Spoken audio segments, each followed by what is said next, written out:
Hello. On March 7th, Lars Larson had Mayor of the City of Vancouver, Washington, Tim Leavitt on his radio show, talking about the CRC project. Thanks to technology, we can reenact their conversation in a studio setting. Let's go to set 2. The Mayor of Vancouver, Mayor Leavitt. Listen, are you going to insist that folks in Vancouver have light rail forced on them when they voted no? Well, I know there was a vote that occurred at one time. I think it was about 1996. Is the vote still valid when the folks have voted no?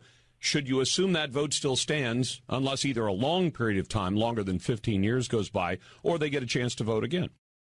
Well, there will be an opportunity to vote on that. Oh, I understand they're trying to push that off. Well, it's been moved. Well, I shouldn't say it's been moved.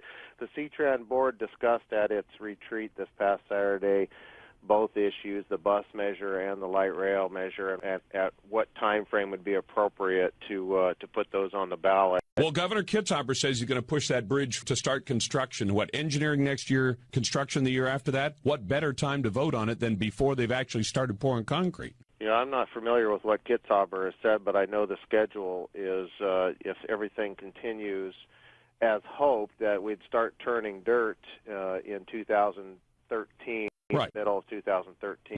Well, if we don't vote this fall, when are we going to get the chance to say no? After the concrete is solid? So when do the people get to vote? There'll be a vote sometime either this fall or sometime early next year, I would expect, or as it has to happen. Do you support putting the vote off or letting the people? Why? Well, because I would rather have, you know, it's obviously we're well aware of the tough economic times right now, and I'd rather have our voters in our community focus on the core bus services of CTRAN. Well, hold on a second. No, but there's a decision about whether to spend over $1 billion. In some cases, the calculation is a couple of billion of that one project to put light rail into Vancouver. Why would you not want the voters to be able to vote on that right now and say yes or no? Are you confident they'll say yes?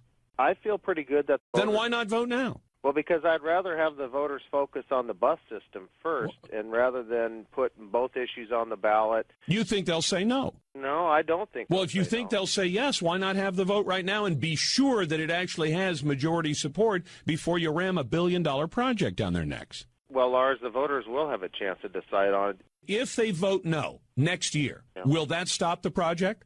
Well, I can't tell you that definitively. Okay, can you tell me that you appoint some of the members of this board, right? The CTRAN board, right?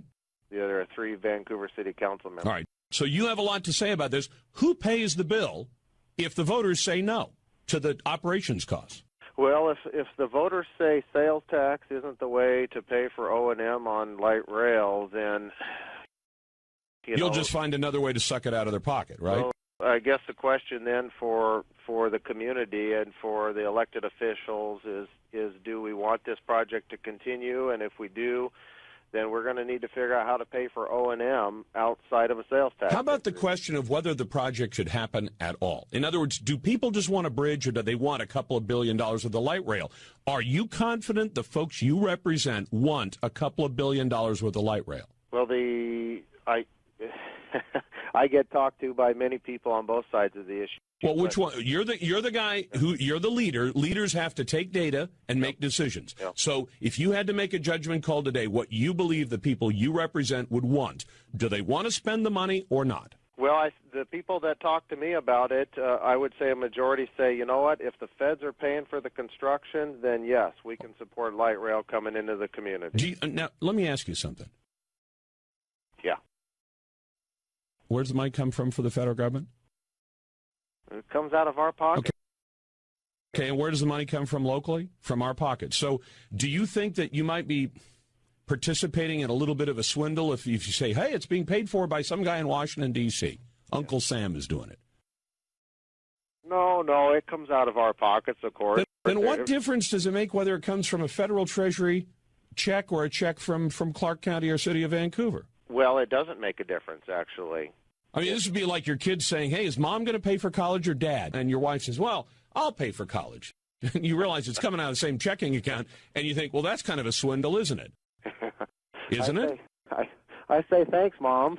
Yeah, there you go. But is that honest? Do you think you're honestly representing the people by pushing this project forward without asking them again when the last time they were asked, they said no?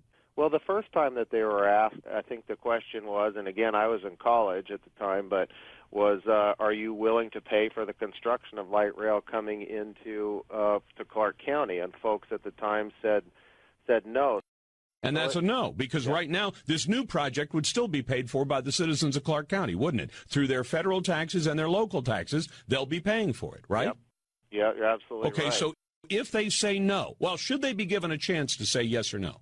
I think that giving folks a chance to decide on the O&M is... No. I'm asking you. Should the people of Vancouver be given a chance to say yes or no?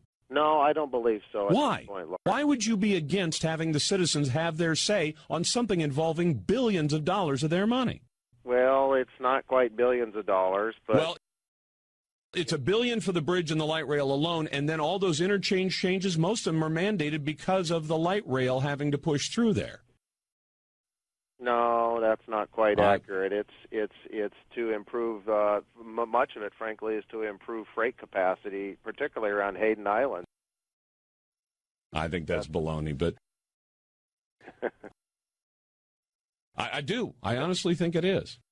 Mayor, you're not going to be surprised that callers are calling in to wonder what kind of dictatorship you're running up there in Vancouver, where you say, no, I don't want the people to vote on this. And no, if they vote no, it's still not going to stop the project. Mayor, you and I get along pretty well, but I think you're way out of line to say you don't want them to vote on it now, because it sounds like you're afraid if they have to vote on two levies, one for buses and one for light rail, they're going to turn down the light rail. It sounds like you're hell-bent on doing the project whether the voters say no or not.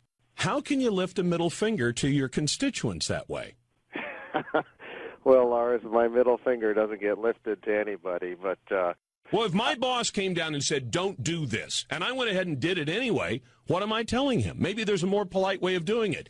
You're transubstantiating the wishes of your constituents. I don't know. Maybe there's some fancy political name for it, but Mayor, if the voters tell you no, and if you're afraid to even ask them for permission, doesn't that suggest you're afraid they're going to tell you no and you're not going to do what they tell you to do? Well, I think that on the issue of the CTRAN ballot measure, the concern, Lars, is that we just want to ensure that core bus services, the voters have an opportunity to support core bus services before we even think about asking for tax. No, hold on. Isn't the subtext of that, the hidden agenda there is you're afraid if you ask for both things at once, because you're planning on having them pay the bill, that they're going to tell you no on one and yes on the other. Isn't that what you're saying? Even if both ballot measures go on at the same time or they go separately, voters are still going to have a chance to weigh in yes or no. Yeah, but that's not what I asked you. You don't want to put it on the ballot this November because you're afraid they're going to say no, correct? Well, no, I'm afraid that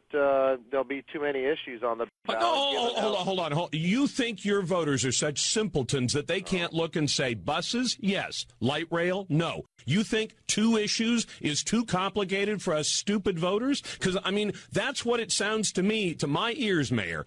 Too many issues. How many issues are going to be on the ballot this fall, Mayor? Two? Three? I don't know, Lars. You've just suggested that the voters would be confounded if they were presented with two things to vote on? No, the other issue is that... No, don't change the subject. What are you saying when you say there will be too many issues before the voters? I'm saying I would prefer that voters are able to focus in on one issue and... Why? And are you capable of making more than... I mean, if you walk into a restaurant and they ask you what you want to drink and what you want to eat, are you confused if they ask you at the same time? And the bus rapid transit portion of the light rail, of the second measure, light rail bus rapid transit, isn't ready. We're not ready to ask our voters if they're willing to support it because the issue hasn't been fully vetted. I'm not interested in taking out an issue to our voters that's premature. Which one's premature? Light rail? You're talking about starting construction in a year and a half. The LRT isn't as premature as the BRT is, and both are the same issue on the ballot. You think it's premature to ask people for permission for something you guys are already getting ready to dig the hole for? No. There will be an ask of the voters well before any construction. No, but you've already admitted if the voters say no, you're still not going to try and stop the project, are you?